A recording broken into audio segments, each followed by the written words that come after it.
Meus irmãos, vamos comentar o nosso segundo texto bíblico hoje. Nós encontramos em Mateus, capítulo 17, capítulo 18. Capítulo 17 de Mateus fala sobre a transfiguração, não é? 6 dias depois tomou Jesus consigo a Pedro, a Tiago e a João, seu irmão, e os conduziu em particular a um alto monte.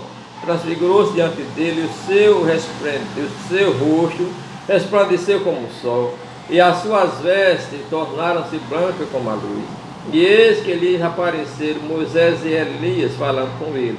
Pedro, tomando a palavra, disse: bom é estarmos aqui. Se quiser, façamos 3 tendas, 3 tabernáculos, um para ti, outro para Moisés e outro para Elias. Meus amados irmãos, nós vemos 6 dias depois. 6 dias depois de quê, pastor? 6 dias depois daquela revelação do capítulo 13, né? Pedro tinha dito, no capítulo 16, que Pedro disse: tu és o Cristo, o Filho de Deus vivo. Uma coisa dependia da outra. Primeiro, os apóstolos tinham que saber quem era Jesus. Até aquela hora eles não sabiam. Naquela hora que Pedro disse: tu és o Cristo, o Filho de Deus vivo, então todos os apóstolos aceitaram, creram, e Jesus confirmou: bem-aventurado és tu, Simão Barjona, porque não foi a carne nem o sangue que te revelou, mas meu Pai que está no céu. E nós vemos que diante essa informação dos apóstolos, essa consciência, Jesus podia fazer a outra parte, que era a transfiguração.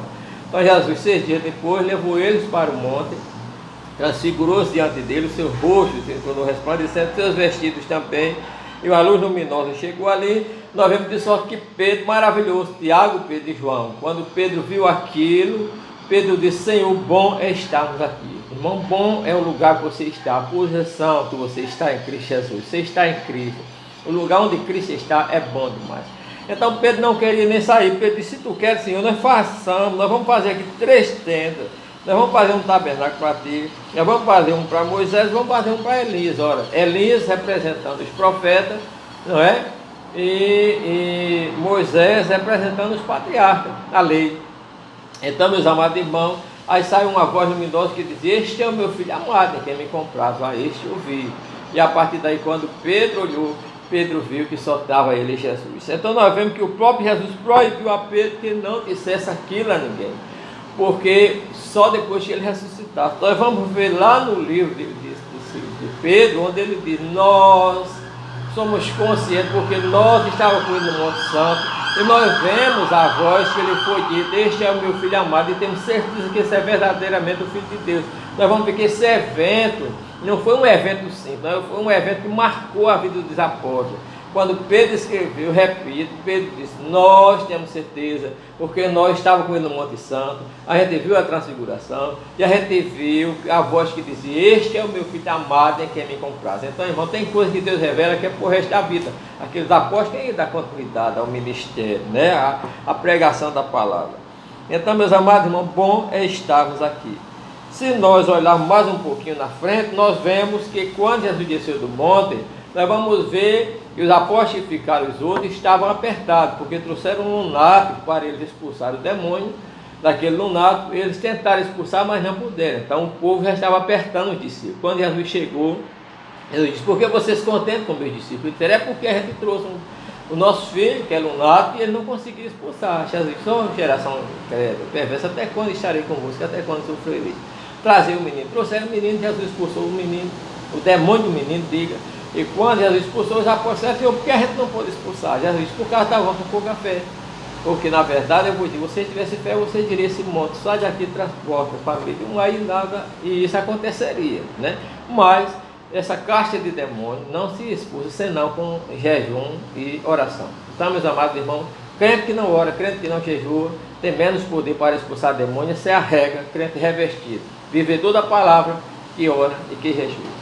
Nós vemos também, meus amados irmãos, que quando chega no capítulo 18, alguém pergunta: chegaram os discípulos, né, o pé de Jesus, perguntando quem era o maior no reino do céu. Essa é a confusão, é todo mundo querendo ser o maior.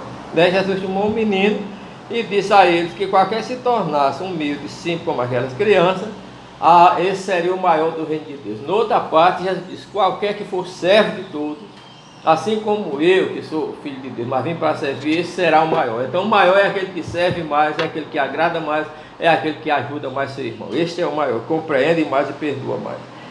Então, meus amados irmãos, nós vemos, Jesus disse que qualquer que escandalizar um destes pequeninos que crê nele, melhor lhe for que pendurar no seu pescoço uma moda de azenha e se submetesse ao mar, não é?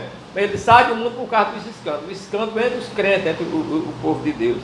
Porque é impossível que não venha escândalo, mas sai daquele por quem escândalo é briga, contenda, divisão, adultério, prostituição, outro tipo de escândalo, irmão, tem sido um motivo pelo qual o mundo não tem vindo para a igreja, o povo não tem aceitado Jesus, não é? Mas ele disse que se a nossa mão esquerda é motivo do escândalo, devemos cortar e lançar fora. Se o pé direito também é motivo do escândalo, se os nossos olhos, né? Porque é melhor entrar no céu coxo do que com os dois pés, com as duas mãos, ser lançado no lago do inferno. Quando chegamos aqui dentro desse mesmo assunto, nós vemos que ele disse: se seu irmão pecar contra ti, vai e repreende, e se ele te ouvir, ganhaste teu irmão. Essa é a sequência. Primeiro, o irmão pecou, ou não está falando comigo, eu vou a ele. Se ele não quiser me ouvir, eu levo mais dois irmãos.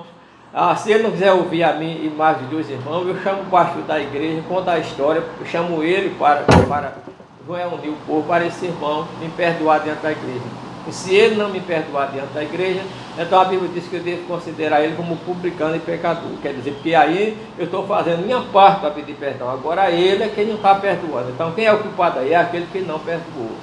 Irmão, nós temos que nos esforçar. Quando alguém olhar para mim com a cara feia, torcer o lábio ou a cabeça, me der as costas, eu devo procurá-lo, mesmo que eu não tenha feito mal contra ele. Amém? Se teu irmão pecar contra ti, se você trouxer alguma coisa ao altar, e você se lembrar que seu irmão tem alguma coisa contra ti, deixa aí a tua oferta, porque Deus não recebe a oferta nem culto do crente que está intrigado com o outro, não pede perdão, não é?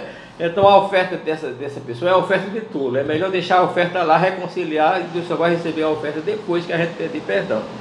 Então, meus amados, aí Jesus contou a parábola de um homem que foi fazer conta com os seus servos, e a partir daí apareceu um que lhe devia 10.000 talentos. Era uma conta incalculável, era maior. Se a gente olhar isso para aqueles tempos, toda a renda daquela região toda, da Palestina todas, não era esse dinheiro todo, 10.000 talentos, não era só uma pessoa, dívida de uma pessoa, era dívida de continente naquela época, né? Era impagável para um trabalhador, e ele não tinha com que pagar. Então aquele servo prostrou-se diante do seu senhor e disse: me perdoe, eu não tenho com que pagar. E então ele movido de uma compaixão, ele perdoou aquela grande dívida, né? E nós vemos que aquele servo saindo encontrou um que só lhe devia, meus amados irmãos, só lhe devia sem dinheiro relativo a 100 reais, a 100 reais. Aí chegou, oprimiu aquele irmão que lhe devia. Aquele irmão suplicou a ele: seja misericordioso comigo, do mesmo jeito que ele suplicou, e eu te pagarei. Que era um dinheiro mais fácil de pagar, mas ele não quis. Pegou aquele seu amigo que ele devia, colocou na cadeia até que pagasse toda a dívida. Quando os servos daquele senhor, que ele perdoou aquele grande dinheiro, viu isso, foram dizer a ele. Então o Senhor chamou ele de volta e disse: mal e negligente servo, eu perdoei aquela grande dívida impagável, porque tu me suplicaste. Não deveria tudo do mesmo jeito fazer com aquele que te devia sem dinheiro? Então ele chamou os seus soldados e disse: lance o servo inútil na cega exterior, ali haverá pranto e ranger de gente. Moral da história: Jesus diz: assim também fará o Pai Celestial, se do coração não perdoarem o vosso irmão. Tem muitas pessoas perdoando de boca, dizendo que perdoa o irmão, mas não pode olhar para o irmão, fica falando do irmão, criticando o irmão. Isso não é perdão. Perdão é quando a gente perdoa e continua com amizade com uma pessoa, vai na casa dele, ele vai na casa da gente, a gente pode olhar ele cara a cara, mas se eu digo que se perdoei o irmão e não posso olhar para a cara dele, vou perdoar, mas fiquei ele para lá e eu para cá, irmãos, não é perdão do coração. A gente vai morrer com esse perdão e pode ser condenado, porque a Bíblia diz: assim fará o vosso Pai Celestial, se do coração e não da boca não perdoar os nossos irmãos. Vamos levar a prática do perdão, irmão, que isso está em grande falta na igreja. É isso que tem impedido de Deus operar nas igrejas, porque tem muitos crentes com mágoa, com ira do seu irmão, e até mágoa e ira sem causa, só por besteira, só porque ele acha que o irmão é isso, que o irmão chato, que o irmão às vezes disse uma coisa que não lhe agradou, fez uma pregação, até uma pregação que não lhe agradou, tem irmão com raiva de pastor só porque ele aplicou uma doutrina que foi de encontro ao seu pecado. Então que Deus nos abençoe e que nós possamos imediatamente buscar os irmãos e pedir perdão do coração.